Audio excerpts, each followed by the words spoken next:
학습을 시킨다라는 얘기는 결국은 행렬 계산을 해야 되는데 그 행렬 계산은 엄청나게 많은 숫자를 해야 되는 거죠. 그런 걸 할 수 있는 것은 우리가 현재 갖고 있는 반도체밖에 없기 때문에 핵심은 어떻게 보면 시스템 반도체와 메모리 반도체를 얼마나 잘 연결하는지 그 경쟁의 시대.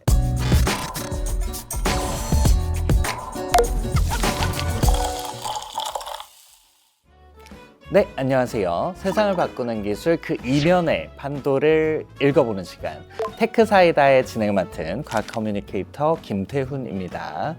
반갑습니다, 여러분.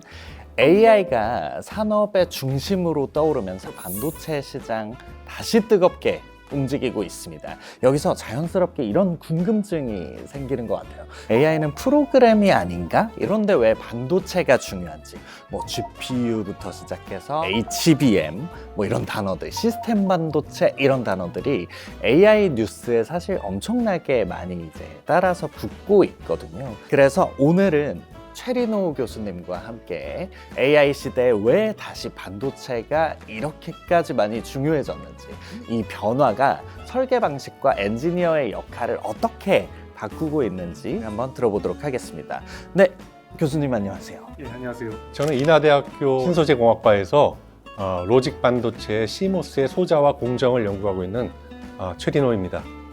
최근에 반도체를 모두가 다 주목합니다.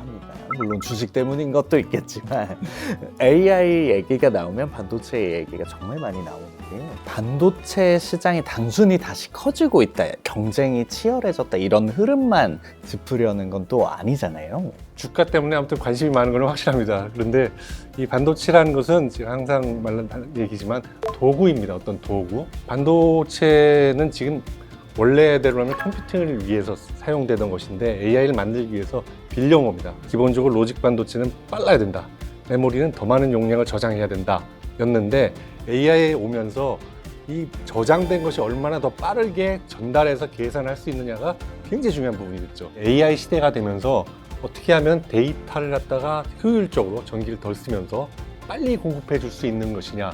그래서 각각의 만들어진 칩들이 하나의 시스템으로서 어떻게 잘 작동할 수 있게 되느냐, 이러한 경쟁의 시대로 들어갔다고. 그래가지고 저희가 주목을 하면서 이것이 과연 얼마나 크게 산업을 바꿀 것인가, 또 이것을 만들기 위해 필요한 이 반도체 산업이라는 것이 얼마나 더 커질 수 있는 것인가, 여기에 대해서 굉장히 관심을 갖고 보고 있는 중이지요. AI가 반도체 설계판을 어떻게 바꾸고 있는지 조금 더 그 안쪽으로 사실 들어가 보겠습니다. 보시는 분들도 아마 AI라고 하면 약간 프로그램, 서비스 이런 거를 먼저 떠올리실 수 있다고. AI의 실체는 굉장히 많은 숫자 덩어리입니다. 엄청나게 많은 숫자 덩어리인데, 이 숫자 덩어리는 결국은 사람의 뇌하고 비슷한 거예요. 뇌가 뉴런과 시냅스라는 뇌신경으로 이루어져 있는데, 그 시냅스의 연결 강도들을 모아놨다 라고 하고, 그 숫자가 어느 정도 되냐 하면은 요즘 나오는 LLM들은 1조 개가 넘는 숫자죠. 이것들을 다 계산을 해가지고 전 세계에 있는 데이터를 가지고 다 학습을 시켜가지고 만든 숫자입니다. 그러니까 이걸 학습을 시킨다라는 얘기는 결국은 행렬 계산, 고등학교 때 행렬 배우셨잖아요. 행렬 계산을 해야 되는데, 그 행렬 계산은 엄청나게 많은 숫자를 해야 되는 거죠. 그런 걸 할 수 있는 것은 우리가 현재 갖고 있는 반도체밖에 없기 때문에, 그 계산하는 로직 반도체, 그리고 데이터를 공급해주는 메모리, HBM, 그리고 두 개를 이제 반도체에서 만드니까 반도체가 중요해진 것이죠.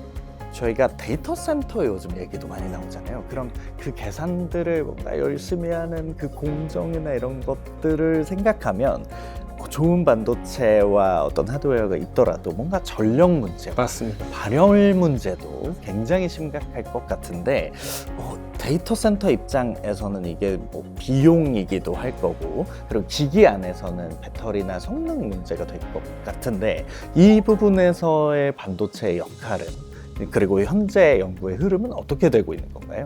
너무나 엄청난 숫자의 계산을 해야 돼요. 이 계산은 복잡한 계산 아니고, 행렬 계산 해보셔도 알지만 덧셈, 곱셈이잖아요. 너무나 간단한 계산이지만 전력이 엄청나게 들어갑니다.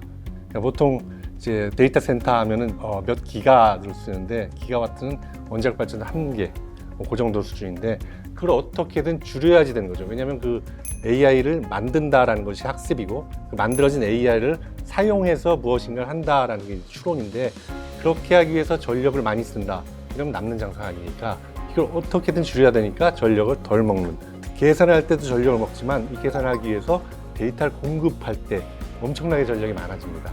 그러니까 그걸 어떻게 줄일 것인가가 굉장히 중요하죠. 정말로 연산을 많이 하기 때문에 그 과정에 엄청난 반도체가 필요한 것도 맞는데 거기서 드는 일종의 비용 같은 걸 좀 줄이는 방향으로 최대한 연구가 발전이 되고 있다는 뜻으로 이해를 했습니다.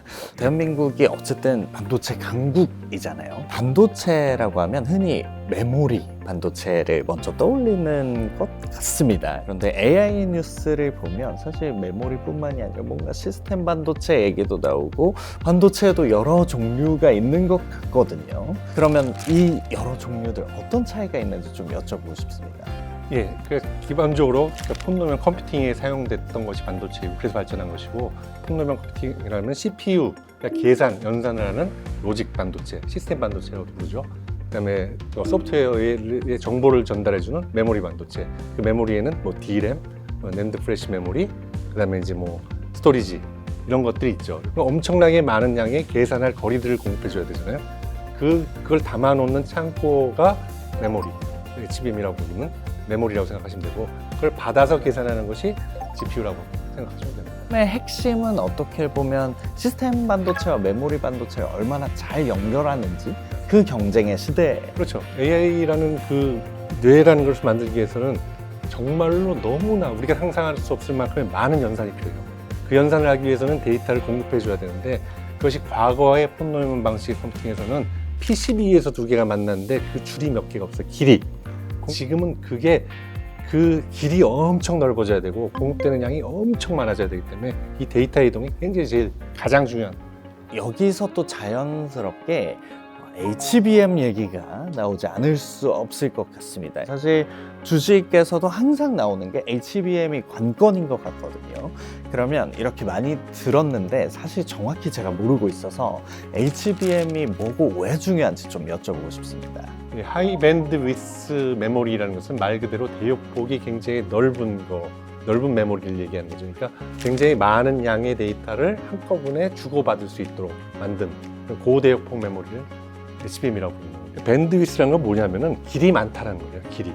옛날에는 길이 수백 개의 길밖에 없었어요. 그걸로도 충분했어요. 근데 하이 밴드위스는 그 길을 갖다 1000개가 넘게로 넓힌 거예요. 과거에는 D램하고 D램을 주요 메모리로 사용하고 CPU가 있어가지고 걔네들 간에 그렇게 많은 그 데이터의 이동이 필요가 없었어요. 그러니까 CPU는 하는 일이 굉장히 많기 때문에 그냥 간혹 가다가 자기가 필요한 데이터만 던져주면 되는데 지금 이제 AI 시대에서는 연산을 하기 위해서 다른 건 필요 없고 연산할 테니까 무조건 데이터만 공급해요. 그러다 보면 그 데이터를 엄청나게 많이 보내줘야 되기 때문에 그 데이터 창고인 메모리가 엄청나게 커져야 됩니다.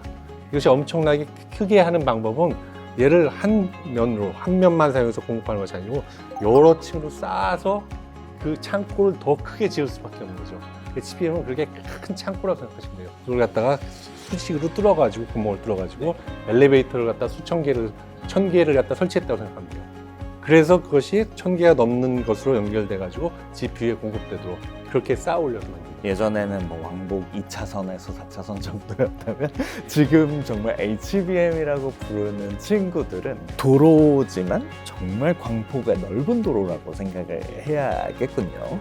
AI를 하기 위해서 더 많은 데이터를 빨리 와야 되기 때문에 그런 설계가 필요해진 것이고 그렇게 하기 위해서 HBM이라는 것을 만든 것이고 인터포저라는 걸 만들어서 더 길을 넓힌 거죠. 데이터 때문에 병목이 생긴다는 건 무슨 얘기일까요? 그러니까 사실은 폰노이만 병목이라고 이전에도 있던 얘기인데 로직은 계산하는 거잖아요. 계산하려면 계산하는 재료를 갖다 줘야 되는 거잖아요. 이 재료가 빨리 갖다 주지 않으면 얘는 쉬고 있는 겁니다. AI에 와서는 더 심해진 거죠. 이게. 그렇기 때문에 예전에는 폰노이만 방식의 컴퓨팅에서는 이제 PCB 위에서 얘가 만나가지고 PCB에 몇 개 얻는 줄을 공급해줘서 병목이었다면은 지금은 인터포저라는 어떤 새로운 기판에 위에서 아까 말씀드린 수천 개의 길을 놔야 돼요. 그 위에 HBM과 GPU를 얹은 다음에 거기서 공급을 해줘야지만 그래도 충분치가 않아요, 사실은. 그렇기 때문에 그 길을 더 넓히려고 지금 노력을 하고 있는 중이죠. 아, 그렇군요. 이미 사실 왕복에 수천 차선으로 깔았지만 근데 여전히 더 필요하군요. 더 뚫어야 되는군요.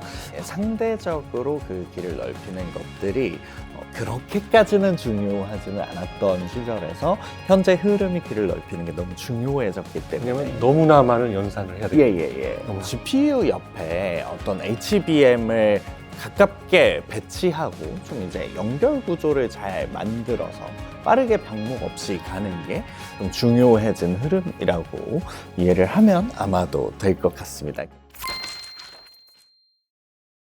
나노 공정 이런 얘기를 좀 들어서 뭔가 작게 만드는 게 되게 중요했던 것 같거든요. 지금은 어느 정도 그게 충분히 미세 공정이 너무 잘 되어서 더 이상 뭐 미세 공정을 잘 만드는 게 꼭 필요가 없는 것인지 아니면 계속해서 더 미세 공정으로 가고 있는 건지 좀 여쭤보고 싶습니다.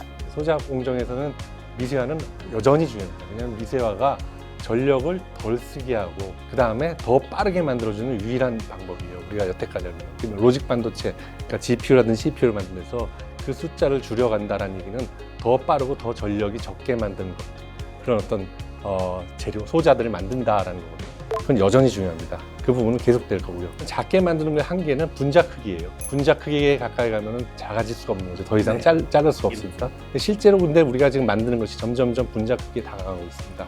분자 크기를 갖다 뭐 3홍스로 0.3나노 이렇게 본다면 지금 게이트 크기나 이런 것들이 아마 10나노 그 수준이니까 점점 가까워지니까 점점 줄이기는 어려워지고 있죠. 예전에는 약간 하나의 큰 칩 안에 이제 최대한 많은 기능을 넣으려고 했다면 이제는 여러 기능을 좀 나눠서 만들고 그리고 그걸 하나의 시스템처럼 연결하는 방식으로 뭔가 그렇게 만들려고 하고 있는 것 같은데요.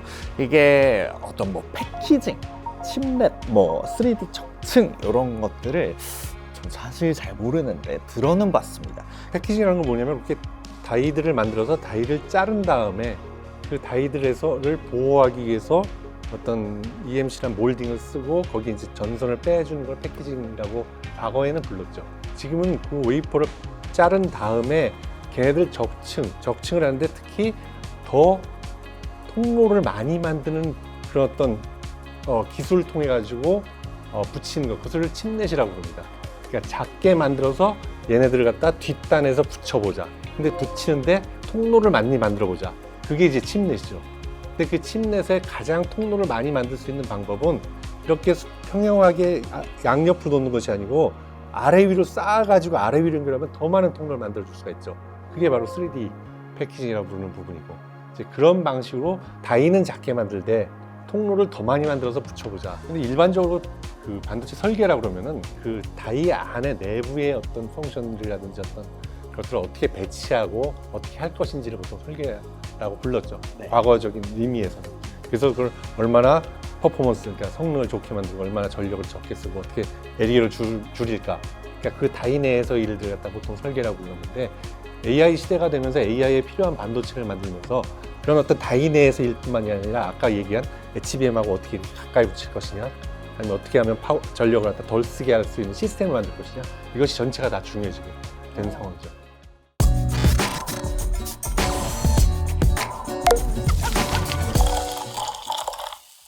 이제는 그 만들어진 모델을 가지고 사용하는 추론의 시대로 넘어가고 있어요. 근데 추론의 시대와 학습의 시대는 조금 필요한 게 달라져요. 학습은 전력을 아무리 많이 먹더라도 최대한 빨리 돌려서 빨리 만드는 게 먼저면, 추론은 조금 다르거든요. 현장에 AI가 들어왔다는 점이 엔지니어 분들한테는 조금 이제 불안? 어떤 역할이 조금씩 달라져 간다.